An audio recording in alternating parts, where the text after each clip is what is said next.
qui amène l'accès au sport pour tous en France. C'est le mouvement associatif et le sport scolaire. Les seuls qui ne sont pas aidés, qui sont délaissés, qui sont surtout le sport scolaire, qui est de plus en plus abandonné. Donc on ne peut pas faire semblant d'être un pays qui développe le sport par les Jeux Olympiques et que derrière, il ne se passe rien. Donc moi, ma démarche, c'est si le mouvement populaire, le sport populaire n'est pas dans la préparation des Jeux Olympiques, les Jeux Olympiques, ils ne servent à rien. 1919, Ivry-sur-Seine. Des militants socialistes, des groupes de jeunesse notamment, décident de fonder un club sportif ouvert aux ouvriers de la ville. 100 ans plus tard, le club compte plus de 7700 licenciés et près de 40 sections. Cependant, alors que Paris s'apprête à accueillir les Jeux Olympiques en 2024, le sport amateur est de moins en moins soutenu par l'État. Cette tendance menace la survie des clubs amateurs et l'accès au sport pour tous. Retour sur une histoire singulière, celle de jeunes qui ont voulu démocratiser la pratique du sport en la rendant accessible aux plus démunis.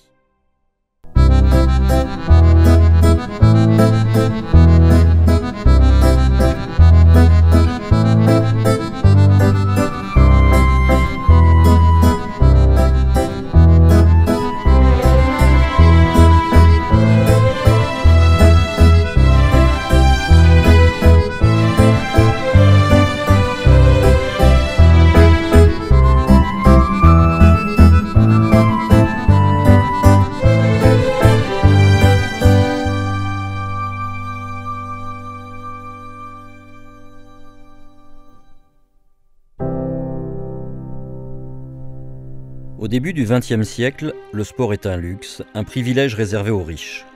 En 1919, Gaston Richard, un jeune militant socialiste de 25 ans, s'installe à Ivry où habite sa sœur Lucienne. Il cherche de jeunes camarades désireux de faire du sport afin de fonder un club pour les ouvriers. L'Union sportive du travail d'Ivry, USTI, est née. En 19, les jeunesses socialistes créent en définitive le club de l'USTI. C'était très très réduit, hein. Il y avait une vingtaine, 25 personnes, avec dans des conditions extrêmement difficiles de pratique, parce que la municipalité ne leur donnait pas du tout de terrain pour pouvoir pratiquer. Le petit groupe se rassemble dans un bistrot. La cotisation à l'USTI est fixée à 1 franc par mois. On y pratique la gymnastique, le football, l'athlétisme et rapidement le basketball qui vient d'être introduite en France. Les rares équipements sportifs de la région parisienne sont implantés dans les quartiers favorisés et les banlieues aisées. La municipalité d'Ivry, quant à elle, tenue par le maire radical Léon Bourdeau depuis 1919, est proche des milieux conservateurs et du clergé. Elle privilégie de fait les sportifs apolitiques. La Rouge USTI est à la rue. Dans un premier temps, les matchs de football auront même lieu dans une décharge. C'est le bistrot d'en face qui fait office de vestiaire. Malgré ces difficultés logistiques, l'ambiance est chaleureuse. Débrouillardise et volonté unissent ces jeunes athlètes ouvriers. Gaston Richard est le premier président du club. Sa sœur Lucienne assume le poste de trésorière. Elle épousa en 1922 Édouard Clerville, qui reprit la direction de l'USTI en 1921. Voici en quelque sorte les pères fondateurs. C'est à ce moment que s'entame l'épopée du sport travailliste à Ivry. Un choix tant sportif que politique. Il s'agit de proposer le plus large panel d'activités à des membres curieux de tout et unir les ouvriers hors de la sphère professionnelle. Ivry de ces jeunes fera des athlètes, nageurs et marcheurs et boxeurs vigoureux. Vers l'art, vers le beau, nous marcherons en tête. La beauté, la santé nous rendront tous heureux. Lançons la balle et les défis pour la sociale. Vive la Rouge USTI. Le club, l'USTI, se développe avec l'arrivée de Maran en 1925, parce que Maran était un sportif, un vrai sportif. Ivry-sur-Seine est une cité industrielle de plus de 40 000 habitants. Depuis 1925, dans cette belle mairie, siège le conseil municipal communiste, avec à sa tête son maire Georges Maran. 15 mai 1925.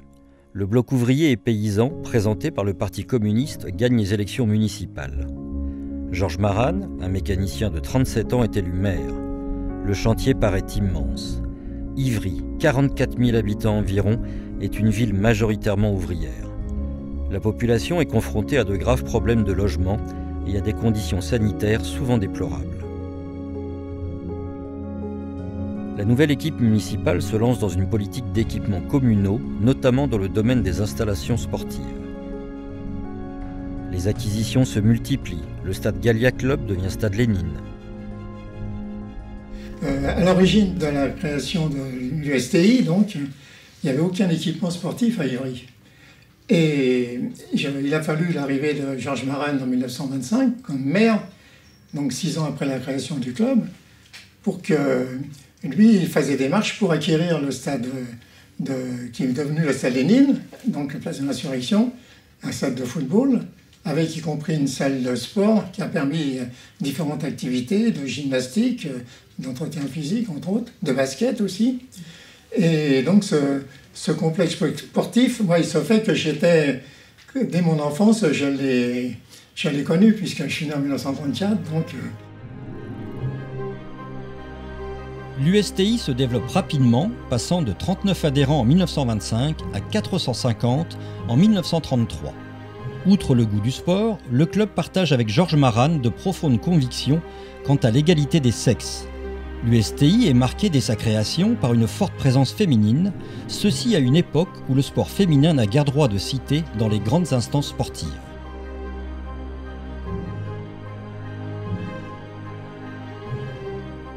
Au début des années 30, l'USTI n'est pas le seul club travailliste d'Ivry. Il y a aussi l'Étoile Rouge Sportive Internationale, ERSI, club du Petit Ivry animé par Raymond Knud. Le RSI s'est auto-surnommé Club de la Zone, du nom de cette ceinture de bidonvilles aux frontières de Paris, où s'entassent Italiens, Espagnols et Gitans. Donc il était aussi président du club. Mais Maran a été un sportif aussi. Il a pratiqué le foot, la boxe, le cyclisme aussi un peu. Et il était omniprésent dans le cadre de la vie sportive. Ça lui arrivait d'ailleurs dans le cadre à la mi-temps des matchs de foot. Je me suis souvenir de ça comme j'étais enfant. Il jouait avec les spectateurs pendant la période des mi-temps de football. En 1934, devant la montée du fascisme, les organisations sportives des travailleurs s'unissent. Georges Maran ne ménage pas ses efforts pour faire bouger les instances et parvenir à l'unité organique du sport travailliste. De fait, la charte constitutive de la Fédération sportive et gymnique du travail est adoptée en décembre 1934. Georges Maran en devient naturellement coprésident. L'union des sportifs précède l'unité politique entre socialistes et communistes qui donnera naissance au gouvernement de Front populaire. La FSGT, à l'origine, c'est l'organisation des travailleurs, enfin de gens du monde du travail. Ce sont des gens qui se regroupent à partir d'un certain besoin, d'une certaine vision de la société. La FSGT a né de la fusion en 1934 dans le cadre du mouvement contre le fascisme du SSGT et de la FST, une section sportive de la SFIO et l'autre section sportive du PC. Mais les deux procédaient d'une scission qui est intervenue après 20, c'est-à-dire comme ça s'est fait pour la CGT ou d'autres structures. Et ces fondements remontent 1908. Les fondements du sport travailliste en France, c'est 1908. Au plan local, l'unité se concrétise également. En mars 1935, l'USTI et l'ERSI fusionnent et forment ensemble l'Étoile sportive du travail d'Ivry. L'ESTI est porté par la vague du Front populaire. Les avancées sociales, comme la réduction du temps de travail par exemple, libèrent du temps pour les loisirs, une tendance boostée par l'augmentation des salaires.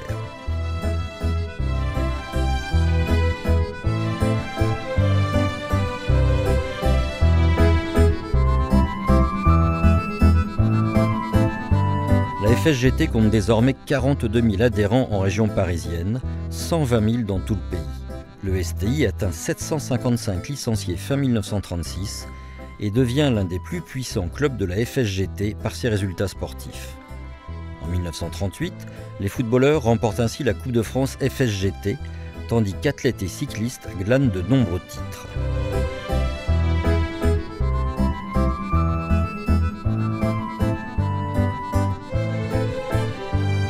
Il y a eu le mouvement du Front populaire, bien entendu, qui a été des conditions économiques et sociales qui ont permis le développement. Et là, il y a eu un développement très rapide du club jusqu'à la guerre.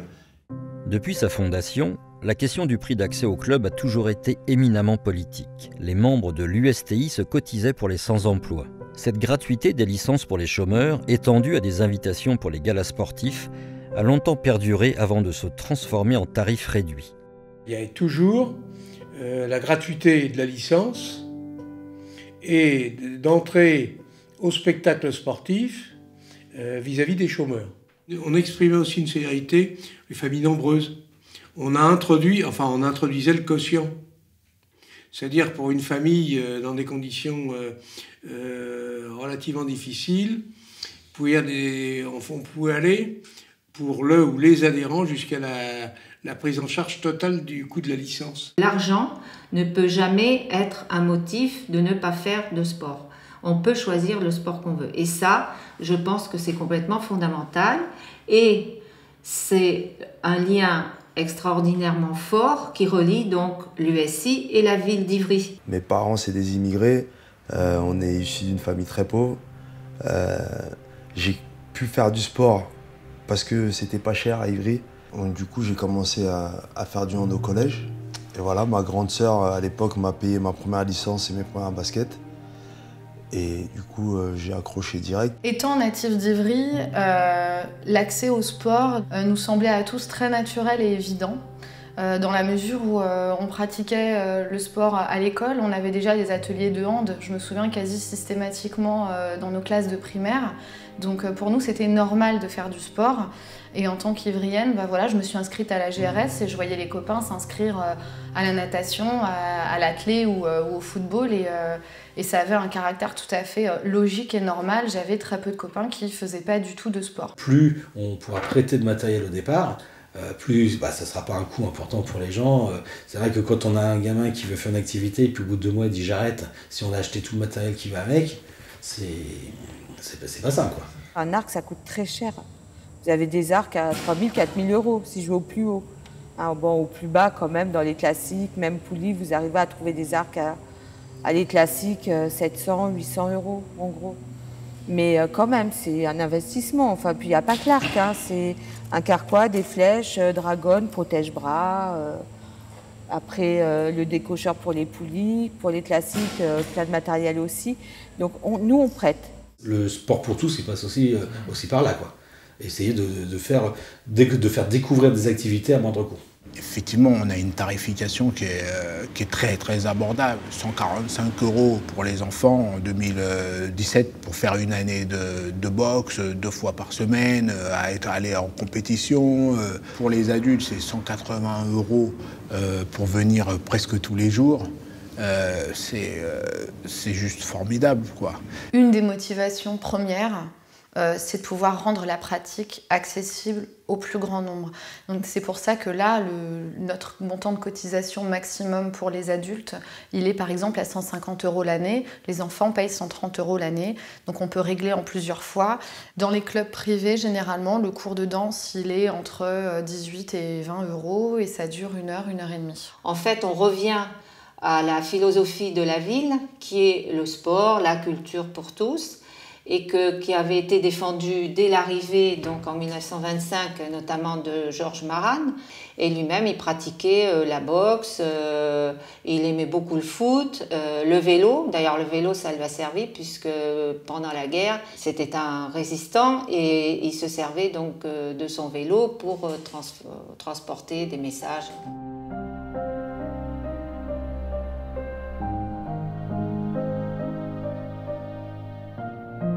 Les années noires de l'occupation n'épargnent pas le sport.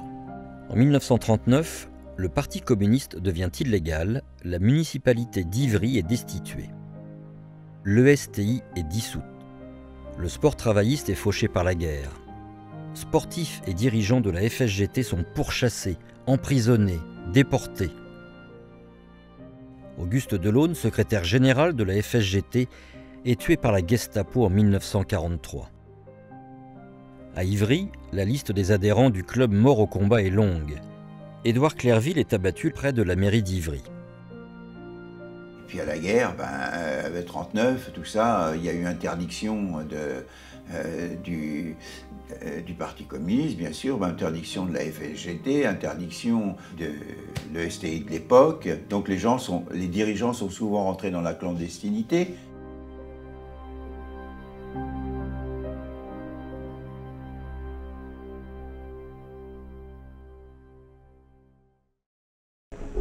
Dès la Libération, sous la conduite de Georges Marane, la municipalité reprit sa tâche, interrompue en 1939. Les enfants d'Ivry ont mené une lutte farouche contre l'occupant hitlérien et les traîtres de Vichy. 100 d'entre eux sont morts pour que vive la France. Les lutteurs clandestins furent aidés par des résistants moins connus et l'insurrection d'août 1944 les réunit tous dans les dernières luttes pour la victoire. 1945, c'est la libération, mais les pertes humaines et économiques sont énormes. Georges Marane retrouve ses fonctions de maire comme de président de la FSGT et de l'ESTI. Malgré ses efforts, la direction du club reste fragile. En 1949, la société a changé, la pratique sportive s'est démocratisée, les luttes menées dans l'entre-deux-guerres ayant créé de nouveaux droits largement adoptés.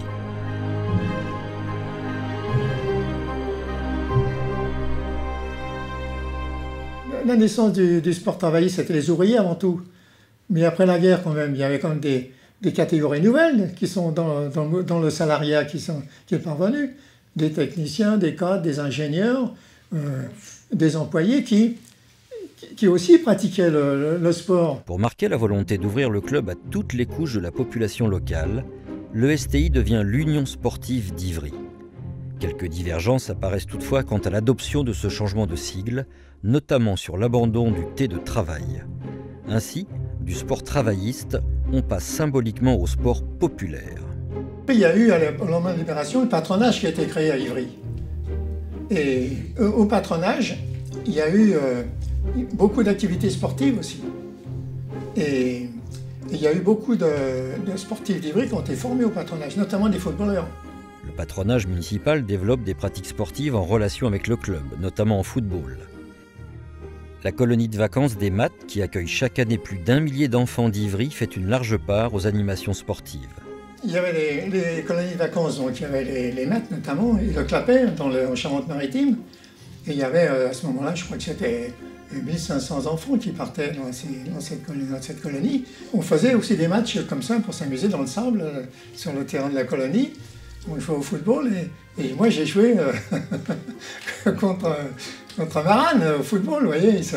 À chaque fois que Marane touchait le ballon, alors là c'était les cris de joie pour les jeunes que nous étions. La construction et l'équipement de la base nautique Marc Lanvin ont été entièrement financés par la municipalité d'Ivry. Notre ville envoie chaque année 30 classes de neige et de voile, alors que s'il ne fallait compter que sur l'aide de l'État, c'est une seule classe qui partirait. Cette base sera utilisée pour les classes de voile durant l'année scolaire et comme lieu de vacances en été pour les jeunes Ivriens. L'année 1952 est marquée par une intense activité revendicative de l'USI. Pour obtenir des installations telles que gymnase et piscine, une délégation du club porte des pétitions à la direction des sports de la Seine. Pourquoi à Ivry ça s'est développé au niveau sportif? Parce que Marane, à l'époque, il a dit « Nous, on va faire un gymnase ». Il n'y en avait pas ailleurs. Ça jouait dans les marchés, ça jouait dehors, ça jouait... Et lui, il a dit « On va faire un gymnase.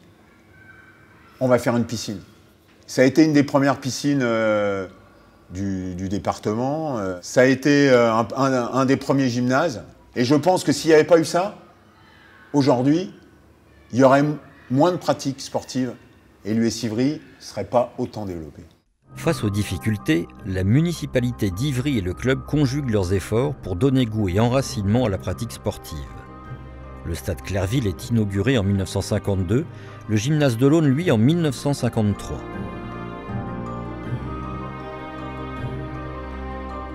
Marane avait l'ambition de créer des installations sportives qui permettent de développer le sport à Ivry. En 10 ans, il a fait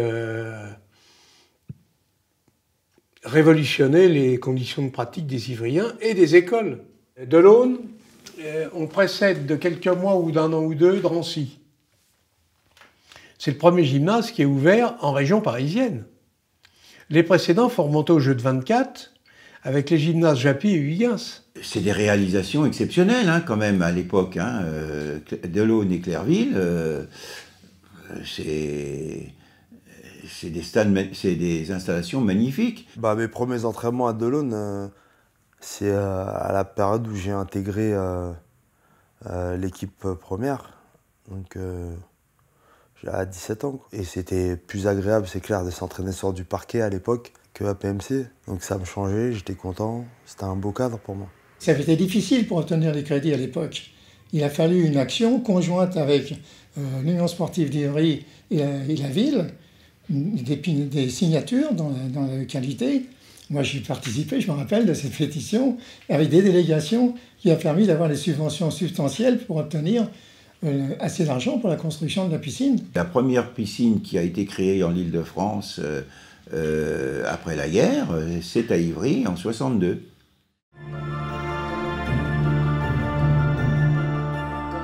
La construction d'une piscine à Ivry était déjà au programme électoral de la liste du bloc ouvrier et paysan, conduite par Georges Marane au municipal de 1935.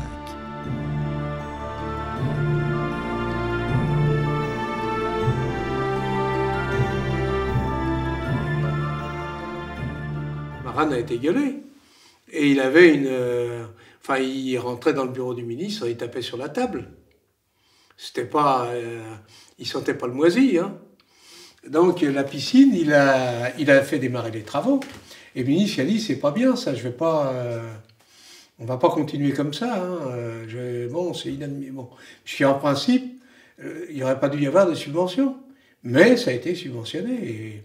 Mais c'est quand même la première piscine couverte inaugurée en France depuis 37 ou 38. Attaché aux valeurs fondatrices du sport travailliste, le maire d'Ivry ne se lassait pas de répéter deux choses. Il vaut mieux être au stade qu'au bistrot, et il faut que tous les enfants d'Ivry sachent nager.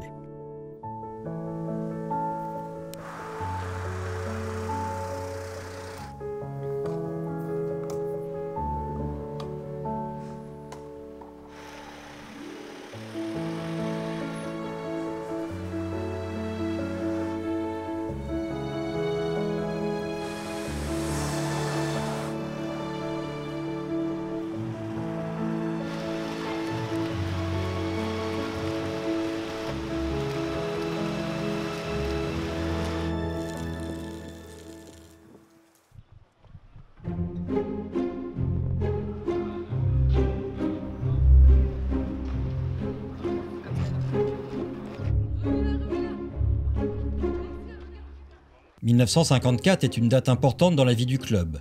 Raymond Laluc devient en effet secrétaire général de l'US Ivry. Il va s'employer à réaliser l'unité de pensée du club et contribuer de façon décisive à son développement. Monsieur Marane, dès le départ, dès ma première année, m'a nommé conseiller délégué au sport et à la jeunesse. Bon, c'était chose que je connaissais quand même déjà bien. Et c'est là donc j'ai pris en main les problèmes comme élu du sport à Ivry. L'adjoint qu'il avait avant que je devienne conseiller délégué, c'était Raymond Laluc. En 1964, Raymond Laluc émet le vœu d'être remplacé au secrétariat général du club. Ce n'est pas un hasard si son successeur est Gilbert Ridoux, international de handball et secrétaire de sa section. C'est l'expression de ce que sont devenus en quelques années les directions du club et des sections. Des collectifs animés le plus souvent par les pratiquants eux-mêmes, y compris par des sportifs de haut niveau. Laluc a impulsé une politique donc, qui a visé et abouti à féminiser, rajeunir, et il a eu le souci d'associer des pratiquants de haute performance à la vie collective. Il n'a pas fait des athlètes de haute performance, des espèces de plantes élevées en serre et éloignées de la pelouse. Moi, j'ai été un de ceux qui, comme d'autres, que Laluc est allé en quelque sorte pêcher et qu'il a fait mûrir. Pour Georges Marane, comme pour Raymond Laluc, la performance sert de locomotive et d'aimant à la pratique du plus grand nombre. En une dizaine d'années, l'US Ivry passe de 500 à 2000 adhérents. Le palmarès s'enrichit de façon conséquente dans plusieurs disciplines pour faire de l'US Ivry un grand club omnisport. En 1965, Georges Maran a 77 ans. Le temps est venu pour qu'un nouveau maire lui succède. Jacques Laloé, âgé de 35 ans, prend le relais. Jeune conseiller municipal, il suit les questions de la jeunesse et des sports depuis quelques années. Il poursuit la politique sportive de son prédécesseur, mais dans un contexte difficile. C'est seulement quand je suis devenu maire en 1965 qu'on a créé un service des sports de la mairie. Il était nécessaire là aussi d'avoir un programme local de l'activité physique et sportive et en général de tout le sport dans la ville. À l'époque, tous les adhérents de l'USI, quelle que soit leur spécialité, sont automatiquement licenciés à la FSGT, petite sœur du club travailliste et compagnon de tous ses combats depuis 1934. Si on s'éloigne des idées de la FSGT, on s'éloigne de la bataille pour le sport pour tous. Les activités qui développent des compétitions, surtout à un certain niveau, sont en fédération française. Dans les sections, ceux qui ne font pas de compétition ou pas de haut niveau, ils sont à la FSGT. Donc on garde un club quand même très affilié à la FSGT. Raymond Laluc qui a cherché des entraîneurs de haut niveau pour faire monter justement le niveau du club à Ivry. Alors Joël Fleury donc, a été contacté par Raymond. Il faut dire qu'on jouait qu'au handball à 11, donc on n'avait pas tellement besoin de gymnase. Mais à partir de 1957, le handball à 11 a été supprimé. Donc il fallait bien qu'on joue au handball à 7, il fallait un gymnase. Donc à Ivry, il y avait des conditions. La construction du stade Clairville et du gymnase de l'Aune permettent à l'athlétisme et au handball de devenir les sections phares du club. Georges Maran et Raymond Laluc recrutent des entraîneurs de haut niveau. Il s'agit de faire venir à Ivry des techniciens sportifs à la fois reconnus dans leur domaine et identifiés pour avoir des opinions politiques marquées à gauche. En 1957, on a eu le droit de courir pour la première fois le cross de l'humanité. C'est en 1957 la première fois.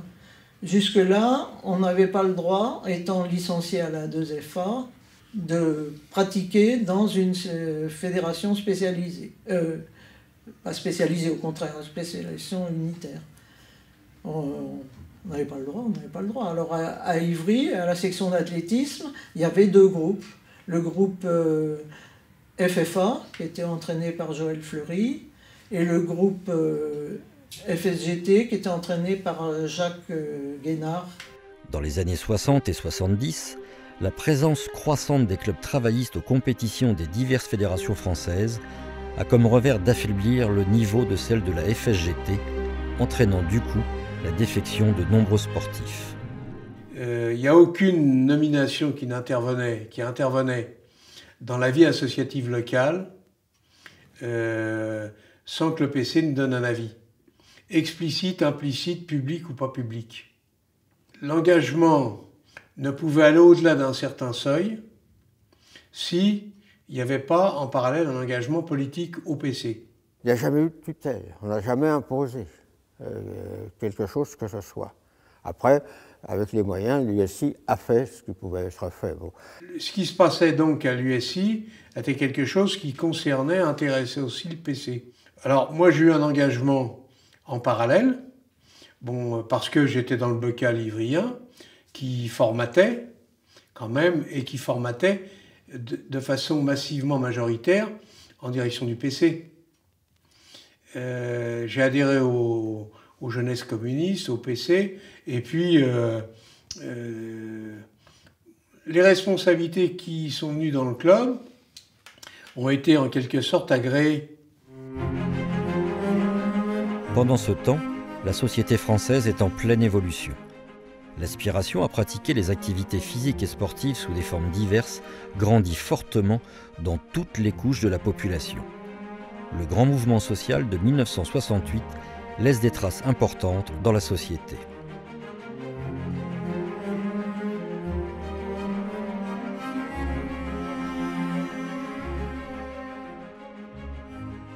Enfin, 68 de façon très schématique. Il y a eu des évolutions sociétales indéniablement.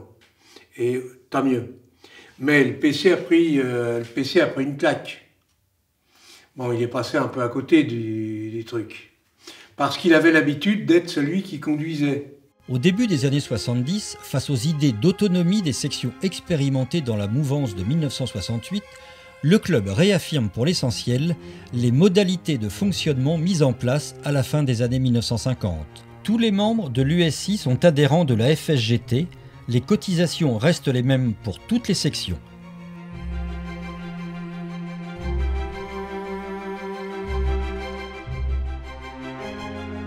De 1965 à 1980, le club double ses effectifs, passant de 2000 à 4000 adhérents. J'ai commencé dans la cité, parce qu'à l'époque, c'était le développement des infrastructures extérieures dans les cités, à Montmousseau, et on allait jouer au foot. Après, avec les copains, on a commencé par le foot, on avait une équipe de quartier. Les résultats sont moins denses que dans la période précédente, mais l'activité sportive reste de qualité. Ainsi, en natation, Nelly Saquet bat 2 records de France et participe au championnat du monde de 1978. Les athlètes parviennent souvent au niveau national. Le handball accumule les titres de champion de France chez les filles comme chez les garçons, fournissant aux équipes de France de nombreux internationaux. En décembre 1975 a lieu au gymnase de l'Aude la première édition du Challenge Maran de handball. Avec le soutien logistique de la municipalité, il s'agit d'inviter les meilleures équipes mondiales, notamment des pays de l'Est, à participer à un tournoi auquel l'équipe de l'US Ivry prend part. Devenu un événement incontournable, le Maran contribuera au progrès du handball français. L'équipe de France y participe d'ailleurs dès la première édition. À la rentrée 1979, l'USI édite une carte pétition pour sensibiliser les Ivriens aux discriminations subies par la FSGT, qui n'a pas reçu la moindre aide de l'État lors de la précédente saison. L'action, qui aboutit au rétablissement de la subvention, démontre qu'âgé de 60 ans, le club ivrien n'a rien perdu des idéaux combatifs de sa jeunesse. En 1980, dans la mouvance d'une défense des Jeux Olympiques de Moscou, boycottée par de nombreux pays, le club nomme Olympiade une nouvelle journée d'activité sportive ouverte aux enfants et aux jeunes. Le but est de faire participer les scolaires aux disciplines du club à travers courses et tournois. Sur les différents équipements de la ville, les élèves d'Ivry découvrent la diversité des sports de façon festive et ludique. Dans la même optique, les centres de loisirs et l'USI mettent en place des vacances sportives en 1983. Il s'agit cette fois de permettre de faire du sport aux enfants de 6 à 12 ans ne partant pas en vacances. L'USI proteste également contre la diminution des crédits du Fonds national pour le développement du sport. Quand le budget de l'État au sport est de 0,2%, Ivry y consacre 8%.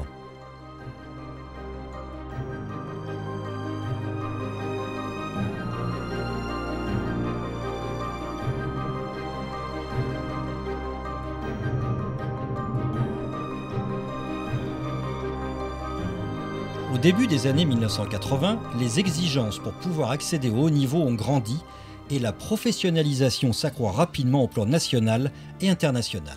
Cela se fait notamment sentir dans un sport comme le handball qui évolue vers un statut semi-professionnel. Une question majeure se pose. L'US Ivry doit-elle renoncer au sport de haut niveau et laisser dépérir un capital culturel et humain de qualité ? La réponse à une telle question n'est pas simple et les opinions au sein du club n'ont pas été unanimes. Après concertation entre le club et la municipalité, il sera décidé de faire un effort important pour soutenir la pratique du haut niveau, à condition que celle-ci s'inscrive dans un projet impulsant parallèlement la pratique sportive pour tous. Pour moi, l'accès à haut niveau, automatiquement derrière, ça renforce le sport associatif. C'est une facilité pour certaines personnes à pratiquer le sport, le fait que ce soit associatif. Sinon, certaines personnes n'y auraient pas accès. Moi, quand j'ai commencé, je ne pensais pas en faire mon métier, en fait. Pour moi, c'était un peu d'argent de poche et j'étais bon dedans, donc je continuais. Mais ce côté professionnel, je ne le voyais pas comme ça, en fait. C'est-à-dire que je vois la différence aujourd'hui quand un jeune rentre dans un centre de formation. Lui, il a pour objectif d'être un grand joueur. En fait, moi, je ne me posais même pas toutes ces questions. Je voulais juste être bon le jour d'après, la semaine d'après, pour le match d'après. Donc les choses elles sont arrivées petit à petit. Et je pense que c'est bien parce que ça m'a permis de ne pas me mettre de pression de ne pas me mettre de pression trop tôt.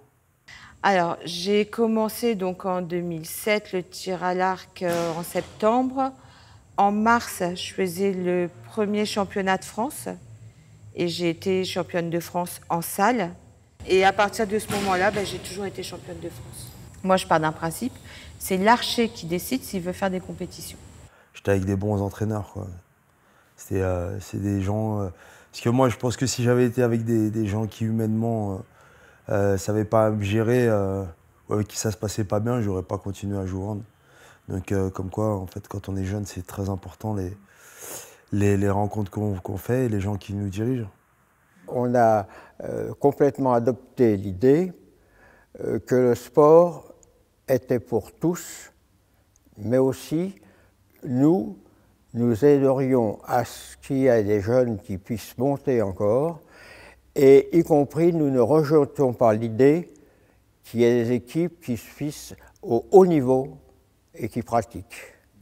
On a soutenu le haut niveau, ça a été vrai aussi pour des athlètes, ça a été vrai aussi pour des boxeurs, pour un certain nombre de disciplines où il y avait une élévation, une qualité. C'est-à-dire qu'on a donné des moyens de s'élever au maximum possible pour le sport et les activités physiques et sportives.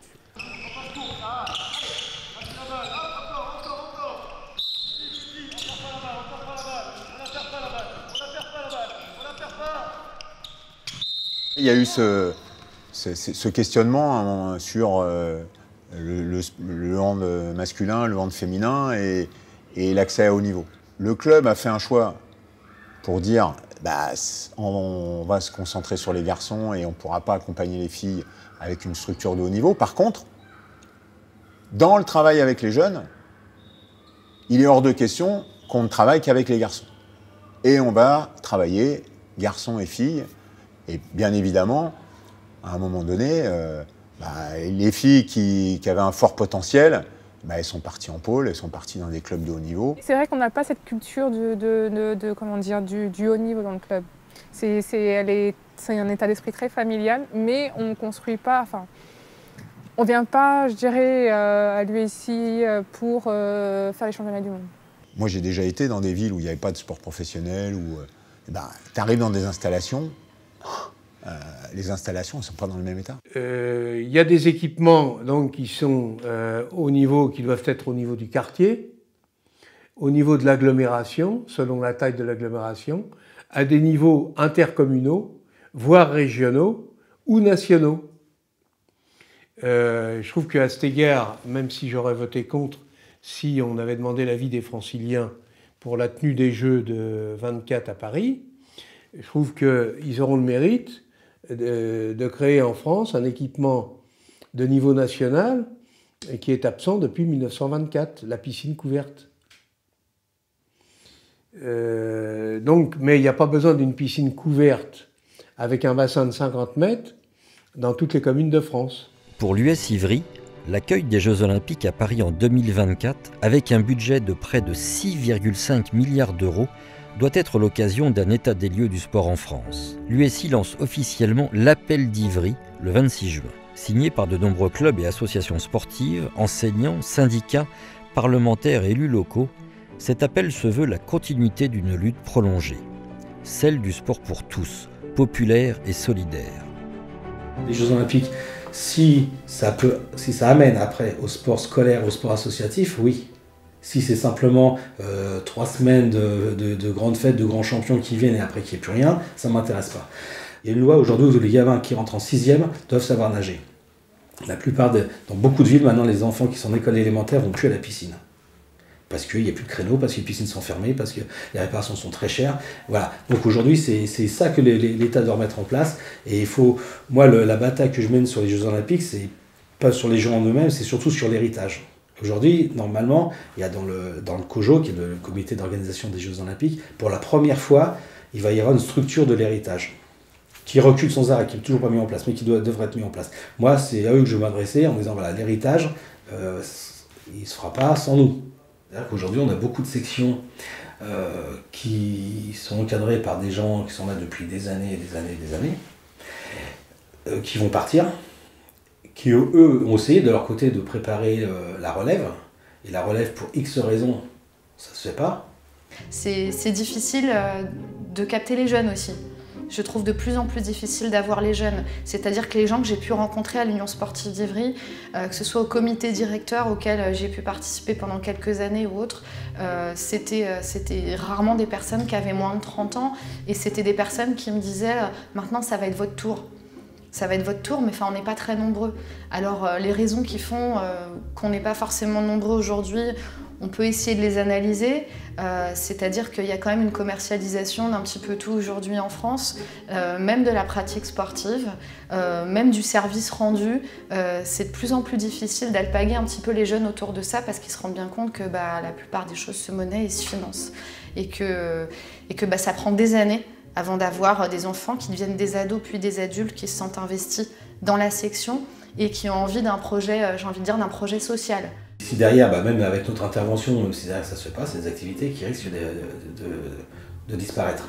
Et ça, c'est quand même dommage, surtout qu'on s'est aperçu, mais ça c'est par rapport aussi à la crise sociale qu'on vit à l'extérieur, c'est qu'aujourd'hui, les gens qui s'investissent dans une activité, c'est fini l'époque où les gens s'investissaient 10 ans, 20 ans, 30 ans, voire plus. Alors c'est pas que les gens d'aujourd'hui sont plus mauvais que ceux d'avant, mais c'est qu'aujourd'hui, avant, la plupart des gens qui dirigeaient des sections, c'était des gens qui avaient soit un travail stable, soit qui étaient retraités, donc c'était plus facile pour pouvoir s'investir dans les activités. Aujourd'hui, on a des gens qui travaillent à temps partiel, on a des gens qui sont au chômage, il y a des gens qui travaillent en 2 fois, 3 fois, qui travaillent le dimanche, qui travaillent à des heures de transport. Cette réalité sociale, on la ressent nous dans nos activités, et dans nos dirigeants et dans nos bénévoles.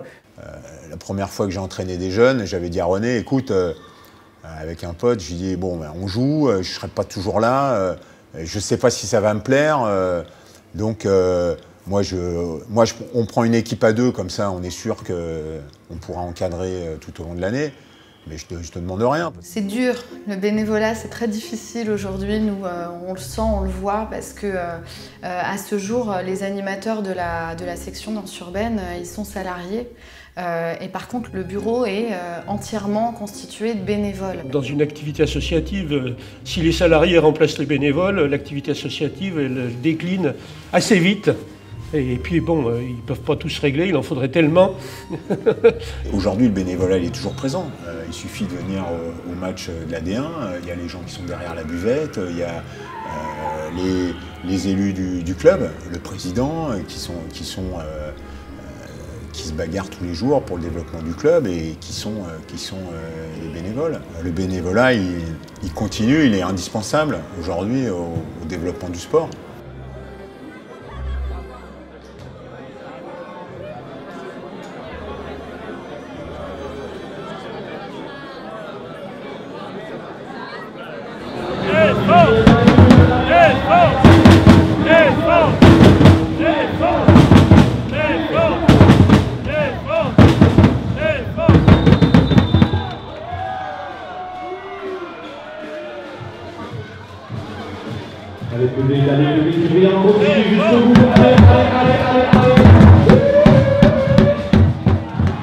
On a une vie à côté, vie de famille, vie de travail, des activités.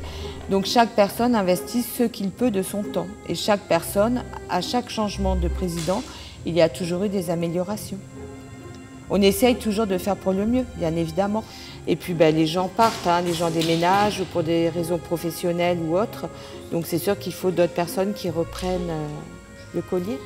Dans ces grands clubs omnisports, surtout de la banlieue rouge, tous les dirigeants des clubs quasiment étaient toujours des militants syndicaux ou des militants communistes.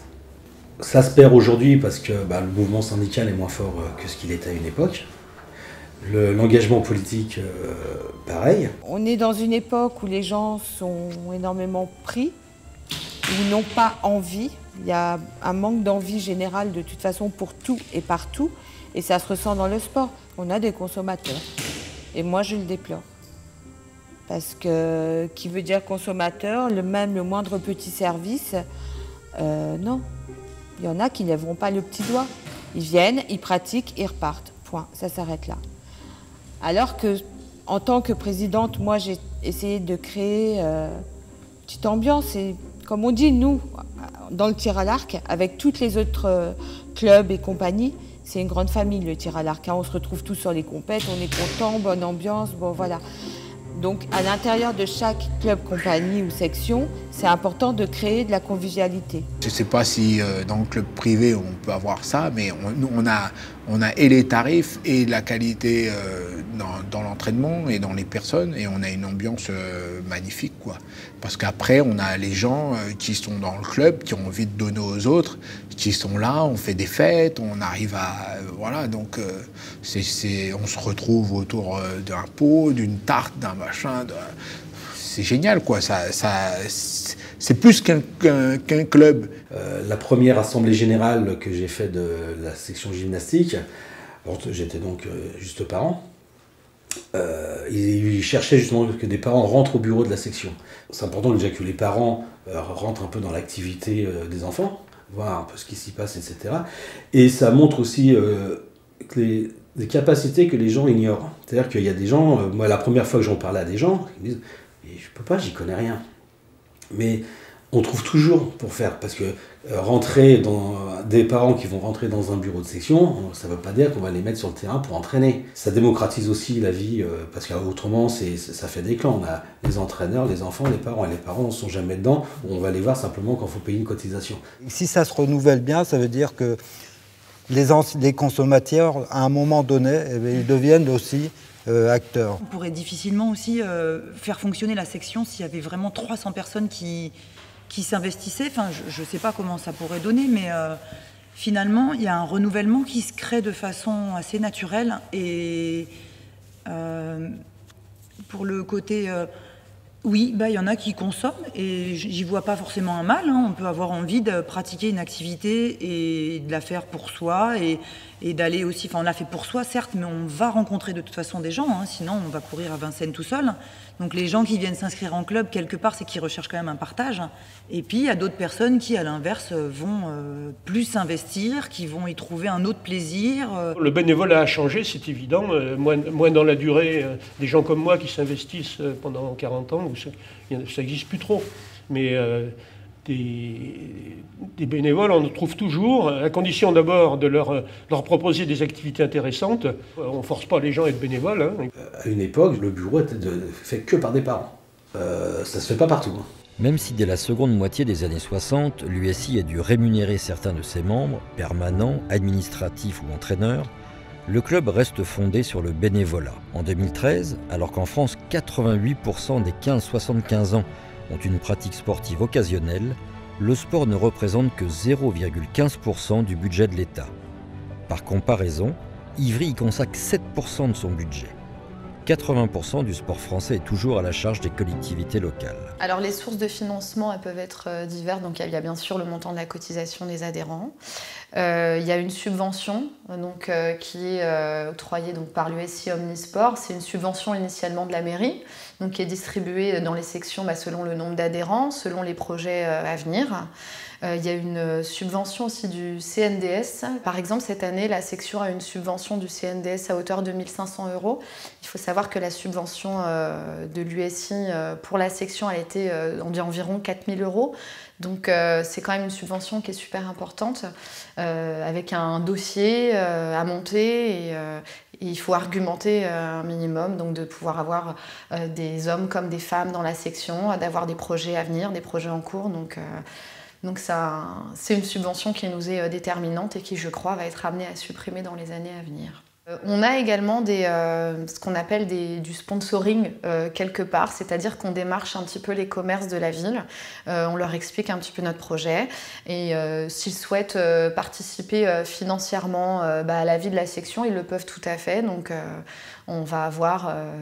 alors ça peut être l'entreprise de pompes funèbres rue Michelet qui nous a subventionné une année à hauteur de 100 ou 200 €, ou la boucherie Halal à côté du métro qui a subventionné, le bistrot Nouveau Brooklyn aussi qui a pu subventionner. Donc concrètement, ils n'ont rien à y gagner forcément en retour, si ce n'est que d'avoir leur nom cité lors du gala de fin d'année. Mais en tout cas, ça montre aussi l'intérêt que même les commerçants peuvent avoir à la vie des Ivriens et du quartier. Et ça, c'est quelque chose d'important et qu'on fait tous les ans et qui fonctionne très bien. Aujourd'hui, avec ses 56 000 habitants, notre ville a bien changé. Elle est une ville active, moderne, vivante, humaine, tournée vers l'avenir. En 65 ans de gestion sociale et démocratique, le choix politique clair a toujours été fondé sur la défense des intérêts des travailleurs et de leurs familles. Dans les années 80, 90 et 2000, l'USI change de président à plusieurs reprises. À chaque fois, c'est un adhérent d'une des sections du club qui est choisi. En 1995, l'USI réactualise sa charte.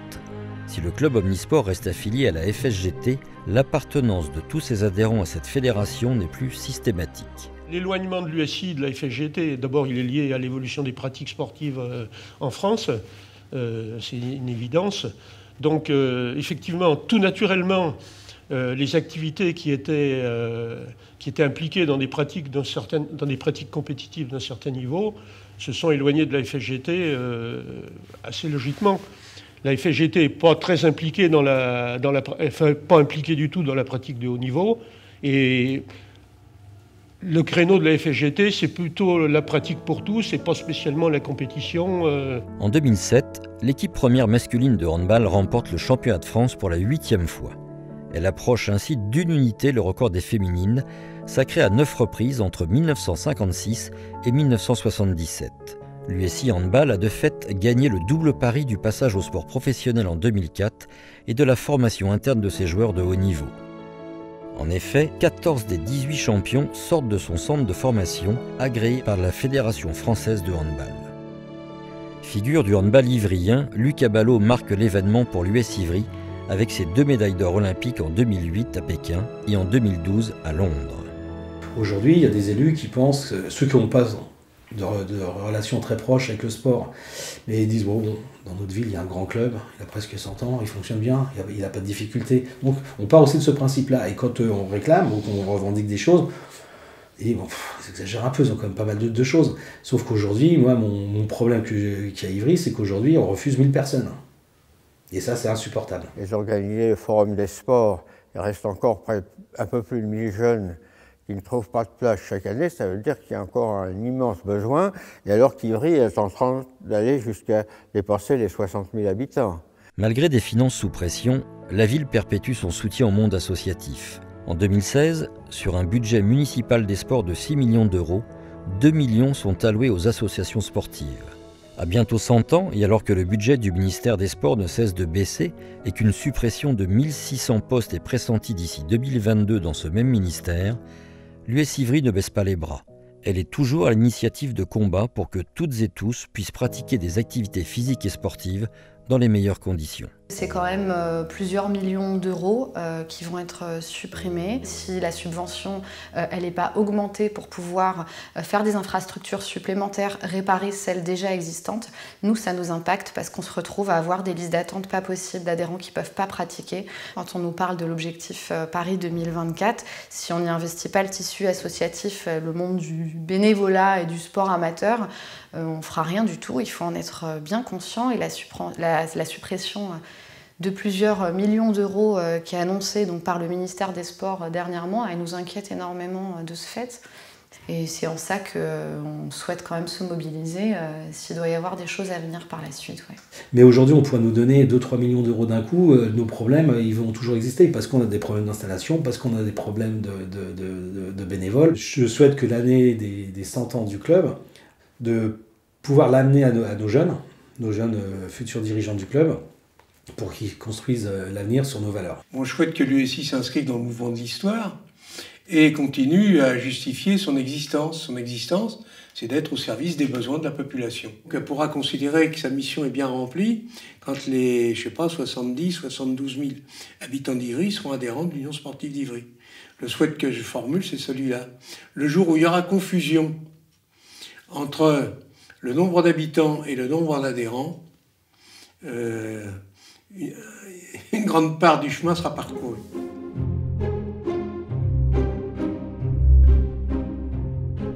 Il y a de plus en plus de chaînes qui se créent sur le sport. Mais aucune ne parle de sport associatif. Jamais. Et donc voilà, il y a quand même une interdiction aussi à nous de nous exprimer. Donc on le fait par d'autres biais. Donc voilà, mais c'est compliqué parce qu'on nous ignore complètement, quoi. Et le jour où il y a des gamins qui font plus de sport, on nous dira c'est votre faute, vous n'êtes pas capable de les encadrer et de les faire venir. On se dit c'est des combats perdus d'avance, ou c'est des combats utopiques, ou c'est... mais si je pense, je ne les ai pas connus, mais si je pense que ceux qui ont créé le club dans les années 19, 20, 21 n'avaient pas eu un esprit utopique et vraiment croire à fond, on ne serait pas là nous aujourd'hui. Donc voilà, donc je pense qu'il faut effectivement qu'on soit, faut qu'on soit utopique. Ouais. On dit qu'Ivry est une ville rebelle, mais l'USI aussi adopte le côté rebelle de la ville, non pas par mimétisme, mais simplement parce que, comme la ville, l'USI pense qu'il y a des combats à mener, parce que le sport pour tous, ça ne vient pas comme ça, ce sont des combats que l'on mène, ce sont des combats qui ont été menés tout au long des décennies, avec pour la construction de la piscine, pour la construction de Clairville, pour la construction des gymnases. On passe peut-être pour des rebelles, des chieurs, etc. Mais par contre, on est respecté parce que nos combats sont toujours légitimes. On a des inquiétudes, mais j'ai entière confiance en l'investissement, en tout cas, des personnes qui sont sur le club et donc à dans 100 ans.